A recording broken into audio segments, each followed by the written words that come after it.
Assalamualaikum warahmatullahi wabarakatuh. Bismillahirrahmanirrahim. Alhamdulillahilladzi hadana ala siratim mustaqim wal akibatu lil muttaqin. Wassalatu wassalamu ala asyrafil anbiya'i wal mursalin Sayyidina wa habibina wa maulana Muhammadin wa ala alihi wa sahbihi ajma'in, amma ba'du. Saudaraku yang dirahmati oleh Allah subhanahu wa ta'ala, junjungan kita Rasulullah Shallallahu Alaihi Wasallam adalah salah satu utusan Allah yang di situ memiliki sifat maksum. Artinya apa? Yaitu terpelihara jauh daripada perbuatan-perbuatan dosa, keji dan mungkar.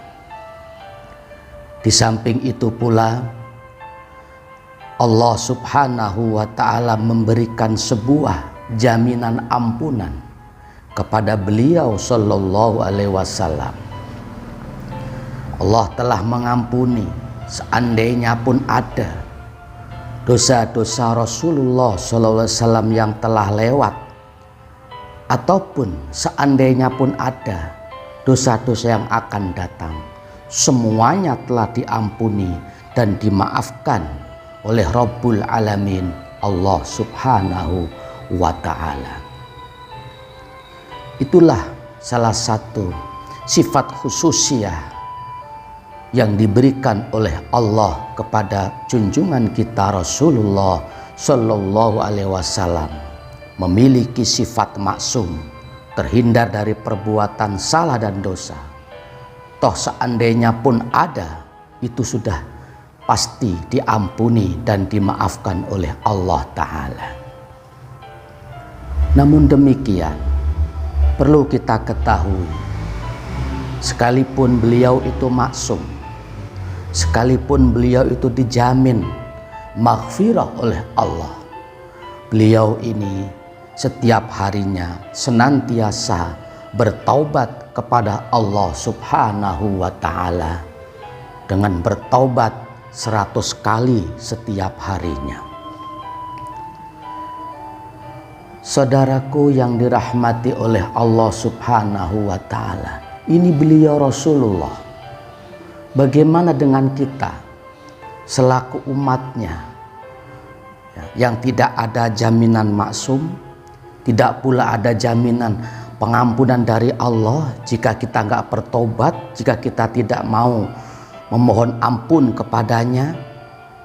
Setiap hari sudah tentu banyak kesalahan, banyak dosa, apa itu yang besar atau yang kecil, banyak maksiatnya antara taatnya, banyak lalainya antara ingatnya kepada Allah. Itulah kita, manusia biasa, orang awam yang pastinya tidak luput daripada kesalahan-kesalahan dan dosa-dosa yang kita lakukan dalam kehidupan sehari-hari.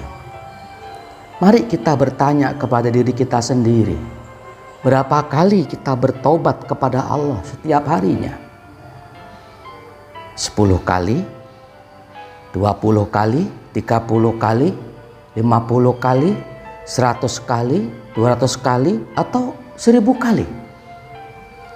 Jawab pertanyaan ini, tanya sendiri, jawab sendiri sebagai bahan koreksi dan introspeksi diri kita masing-masing. Kenapa? Sebelum kita dihisab, dihitung oleh Allah subhanahu wa ta'ala kelak di pengadilan maha adil di akhirat nanti, mari sama-sama di panggung dunia ini kita sama-sama menghisab, menghitung, mengintrospeksi, mengoreksi diri kita masing-masing. Berapa kali kita bertobat kepada Allah. Berapa banyak perbuatan baik dan ibadah yang kita lakukan, dan pun pula berapa banyak kesalahan dan dosa yang kita lakukan setiap hari. Kalau kita mau introspeksi diri, koreksi diri, lalu memperbaiki dan terus bertobat kepada Allah Subhanahu wa Ta'ala, setiap hari lebih baik, setiap minggu lebih baik, ya, setiap bulan kan ganti bulan, ganti tahun, setiap tahunnya lebih baik, insya Allah kita termasuk golongan orang-orang yang beruntung dan bukan termasuk golongan orang-orang yang merugi. Sebab salah satu ciri atau tanda orang-orang yang beruntung itu manakala hari ini jauh lebih baik daripada hari kemarin. Dan ciri-ciri orang yang rugi atau bisa dikatakan celaka manakala hari ini jauh lebih buruk daripada hari kemarin. Na'udzubillah summa na'udzubillah min dzalik. Dalam hal ini junjungan kita Rasulullah Shallallahu Alaihi Wasallam bersabda, Bismillahirrahmanirrahim. Wa qala Rasulullah Shallallahu Alaihi Wasallam, tubu ilallahi fa inni atubu ilaihi kulla yaumin mi'ata marratin. Rawahu Syaikhani an Ibni Umar bin Al-Khattabi. Tubu, bertobatlah kalian semuanya, ilallahi, kepada Allah. Fa inni, maka sesungguhnya diriku Rasulullah maksudnya, atubu, aku bertaubat, ilaihi, kepada Allah, kulla yaumin, dalam setiap hari, taubat mi'ata marratin, 100 kali. Rawahu, telah meriwayatkan hadis As-Syaikhani, Imam Bukhari wa Muslim, an Ibni Umar bin Al-Khattabi, terang dari sahabat Ibnu Umar bin Khattab radhiyallahu anhuma. Dari penjelasan hadis tersebut, yang pertama, beliau Rasulullah Shallallahu Alaihi Wasallam memerintahkan kepada kita selaku umatnya untuk senantiasa bertaubat kepada Allah. Tubu ilallahi, tubu ilallahi, taubatlah kalian semua, taubatlah kalian semua kepada Allah. Perintah Rasulullah kepada kita selaku umatnya untuk bertaubat kepada Allah.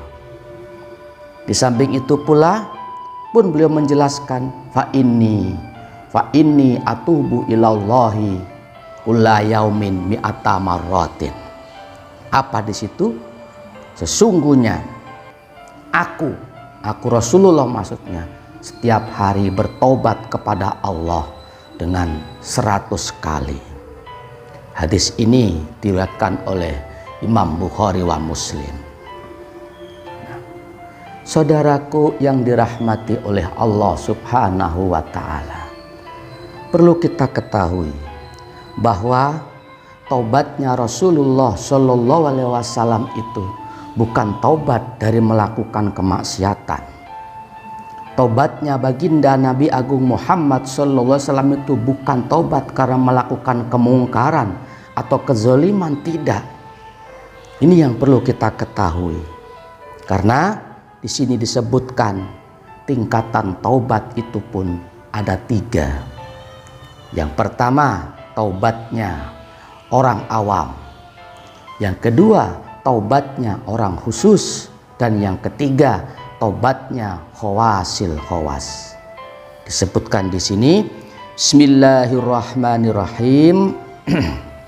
Wa taubatul awami minadz-dzunubi wa taubatul khawasi min ghaflatil qulubi wa khawasul khawasi mimma siwal mahbubi. Wa taubatul awami, taubatnya orang-orang awam, minadz-dzunubi, yaitu taubat dari beberapa dosa. Wa taubatul khawasi, sedangkan taubatnya orang-orang khusus, Taubat min ghaflatil qulubi, dari lalainya hati. Kemudian wa khawasul khawasi, taubatnya orang-orang yang khusus dan lebih khusus.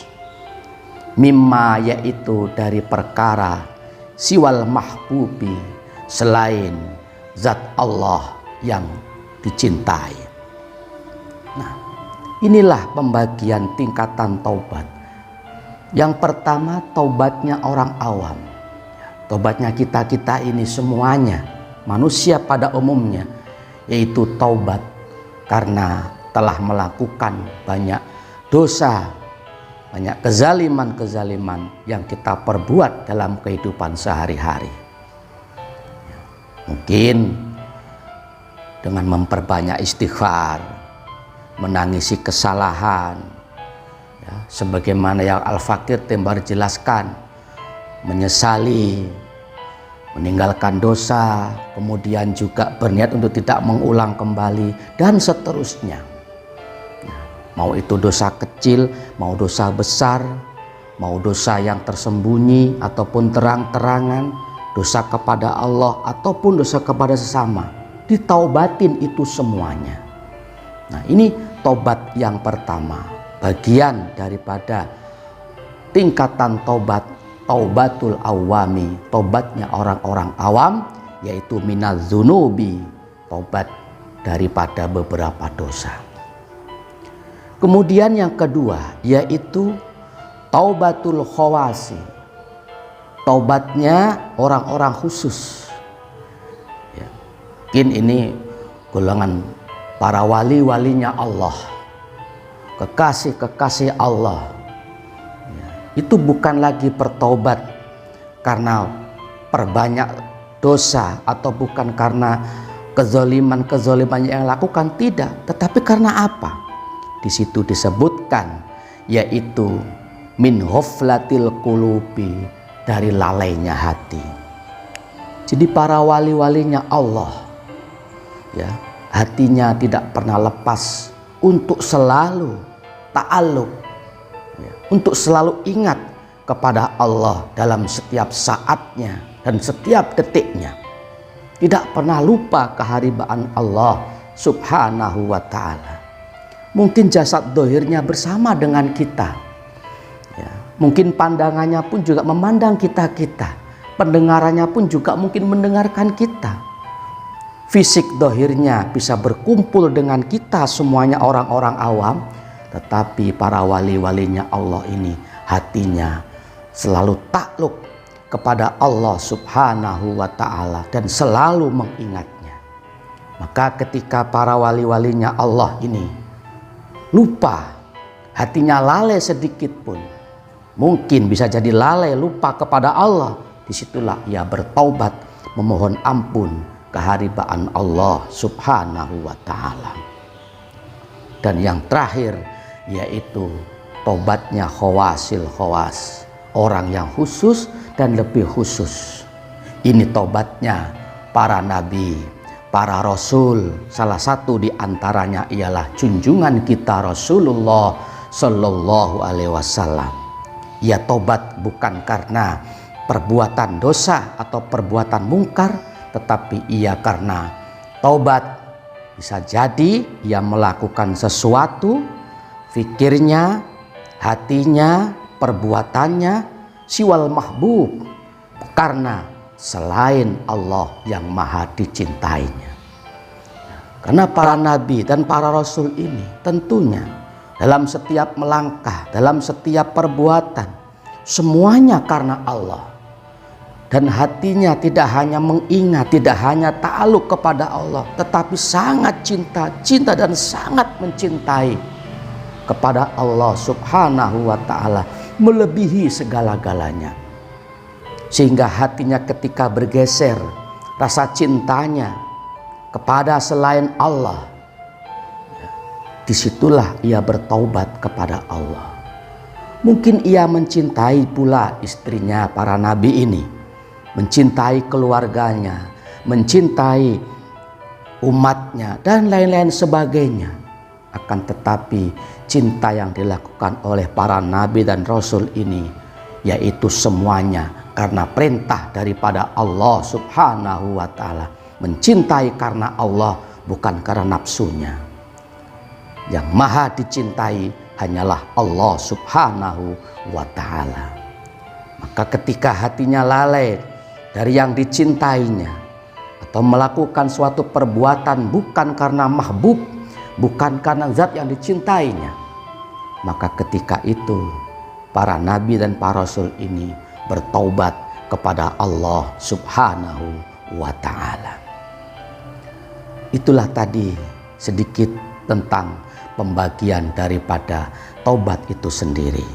Mudah-mudahan dapat dimengerti dan difahami, dan mudah-mudahan ada berkah dan manfaatnya bagi kita semuanya.